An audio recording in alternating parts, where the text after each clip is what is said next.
A vía verde do Salnés será unha realidade nos vindeiros meses. A maquinaria xa traballa para dar forma ao trazado de 9,2 km, que será a primeira vía verde que transcorra de xeito íntegro en territorio galego, unindo os concellos de Caldas, Vilagarcía e Portas. Recuperamos un tramo de tren que estaba xa sin uso e que en realidade pois era un problema. Cando deixan de estar en uso todos o que eran as antiguas vías do tren, pois se convirten nun problema para os concellos. As obras que xa están en marcha son froito do convenio entre os tres concellos e a Deputación de Pontevedra. Pendente de concretar está aínda o papel que terá a Xunta de Galicia, que comprometeu o seu apoio no ano 2017, pero que non o formalizou. Incomprensible que a Administración Autonómica, a Xunta de Galicia, non teña sido a primeira en promover esta actuación. Será porque Vilagarcía e Caldas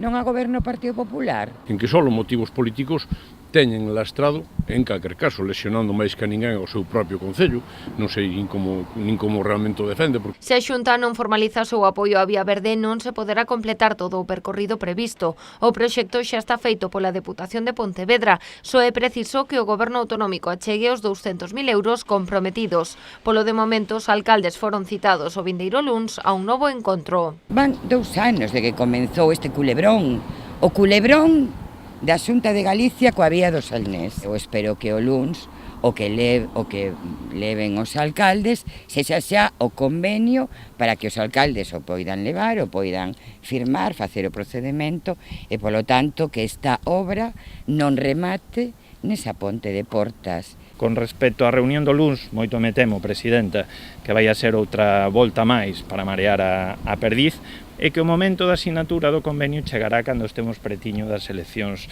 autonómicas, que en ese momento sí que se acordarán que hai un compromiso con Vilagarcía, con Caldas e con Portas. O convenio asinado entre a Deputación e os concellos de Caldas, Vilagarcía e Portas ascende a máis de €500.000.